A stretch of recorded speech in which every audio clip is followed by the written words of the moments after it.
कपिल मुनि की तपस्थली और गंगा और सागर के मिलन की इस खास पेशकश में आपका बहुत बहुत स्वागत है। और मेरी ग्राउंड रिपोर्टर टीम अभी गंगा सागर के तट पर मौजूद है। और यदि मैं गंगा की बात करूं, इस गंगा सागर की बात करूं, वो सामने की तरफ है कपिल मुनि का मंदिर, मेरे बिल्कुल दाएं हाथ की तरफ। और इसके अलावा मेरे सहयोगी हैं मनोज और दीपिका, मेरी टीम सामने दिखाने का प्रयास करेंगे। वो देखिए सामने मेरे दाईं तरफ से माँ गंगा जो आती है, इस तरफ से आती है। और यह इस जगह पर, जिस जगह पर मैं मौजूद हूँ, और थोड़ा दिखाएंगे बाईं तरफ उस सागर, उस तरफ से सागर आता है।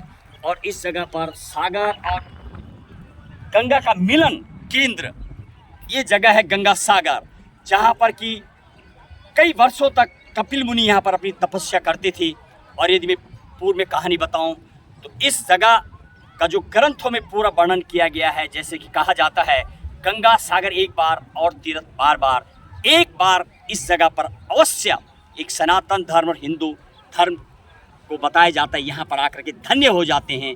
और इस जगह पर पिंड दे करके उनके पूर्वज वैकुंठ धाम को पहुँच जाते हैं। जिस तरीके से कि सगर राजा की जो 60,000 पुत्र थे, उनके उद्धार के लिए भगीरथ राजा ने जब कई वर्षों तक गंगोत्री धाम, जब पूर्व में मेरी टीम ने दौरा किया था, गौमुख जहाँ से माँ गंगा का प्रकट्य होता है, और पूर्व में मेरी टीम का वहाँ दौरा रहा है। यदि मैं गौमुख से भी बात करूँ, 18 किलोमीटर दूर गंगोत्री धाम से पड़ती है, वहाँ पर पूर्व में मेरी यात्रा रही मेरी टीम की। इसके अलावा जहाँ से बर्फ़ पिघल करके आते हैं, यानी तपोवन, नंदनवन, रक्तवन, सुमेरु पर्वत, मेरु पर्वत, भगीरथ पर्वत से बर्फ़ पिघल करके गंगोत्री यानी गौमुख धाम पर, जहाँ पर गौ के आकार का माँ का जो वहाँ पर एक गुफानुमा है, गौ के आकार का, वहाँ से माँ गंगा प्रकट्य होती है। और तब जाके गंगोत्री धाम पहुँचती है। और उसके बाद 42 नदियाँ इस माँ गंगा में पड़ती है। अभी हरिद्वार, जब मैदानी क्षेत्र यानी कुंभ नगरी, पवित्र नगरी हरिद्वार में हमने दौरा किया, वहाँ पर भी नहाने का बहुत महात्म्य है। उसके बाद प्रयागराज, गंगा यमुना सरस्वती का मिलन होता है।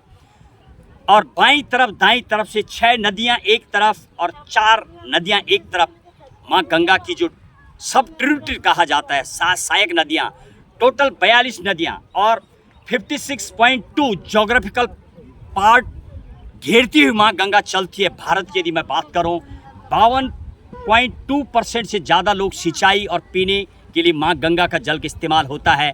और फिर माँ गंगा पहुँचती है फराक्का बैराज, जहाँ से हुगली नदी के रूप में माँ गंगा दूसरी तरफ बह जाती है, जहाँ से सब डिवाइडेड होती है माँ गंगा। और उसके बाद जब गंगा आगे पहुँचती है गंगा सागर, तो बांग्लादेश में पहुँचती है माँ गंगा। और वहाँ पर माँ गंगा पद्मा के रूप में जानी जाती है। और वहाँ पर भी 3 मिलन होता है, यानी गंगा और मेघना और ब्रह्मपुत्र नदी जो जमुना के रूप में जाना जाता है, यानी मेघना, जमुना और पद्मा का मिलन होता है वहाँ पर, उसका भी एक महात्म्य है। और उसके बाद माँ गंगा मेघना के रूप में आगे डेल्टा को चली जाती है बंगाल खाड़ी में।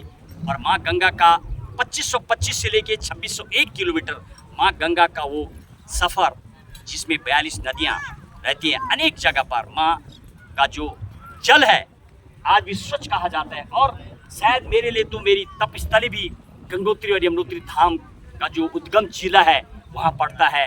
मानो ये तेज जो हवा चलती है, ये गंगा और सागर के मिलन से जो हवा उड़ती हुई आ रही है, मानो गंगा का एक संदेशा देती है कि धन्य हो जाते जो लोग इस गंगा सागर की यात्रा करते हैं।